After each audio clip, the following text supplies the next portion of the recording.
இன்றே டவுன்லோட் செய்து உங்கள் ஃபேவரட் ஷோக்களை என்ஜாய் பண்ணுங்க. நீங்க என்ன நினைக்கிறீங்கன்னு எனக்கு நல்லா புரியுது. இவ்ளோ நாளா உங்க ரெண்டு பேருக்கும் நடுவுல நான் மாட்டிக்கிட்டேன். இப்ப நீங்க ரெண்டு பேரும் ஒண்ணு சேர்ந்துட்டீங்க. இந்த மனிஷா சொன்ன மாதிரி ஆடிட்டு இருக்கீங்க. இதுக்கப்புறம் நான் எதுவும் பேச போறது இல்ல. உங்களுக்கு என்ன தோணுதோ அதை பண்ணிக்கோங்க.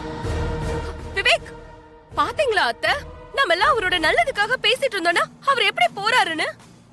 எல்லாம் நம்ம தலையெழுத்து. அவன் நல்லா இருக்கணுங்கிற எண்ணம் இல்ல இருக்கு ஆண்டி.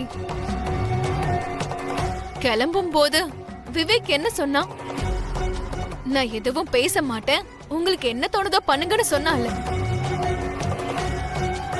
அதோட மீனிங் என்ன? அவன் நமக்கு கிரீன் சிக்னல் கொடுத்த மாதிரி தானே.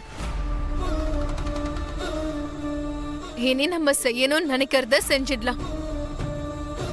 கரெக்ட் மனிஷா, இனிமே பொறுமையா இருக்க முடியாது. யாரு என்ன நினைச்சாலும் சரி, நம்ம நினைச்சத செஞ்சிடலாம். நீ இவ்வளவு ஹிண்ட் கொடுத்தா போதும் ஜானு. விவேக்க சக்கரவர்த்தி ஆக்கிடுவோம். நீ பட்டத்து ராணி ஆவ. அது ரொம்ப தூரத்துல எல்லாம் இல்ல ஆண்டி. நமக்கு டைம் வந்துருச்சு.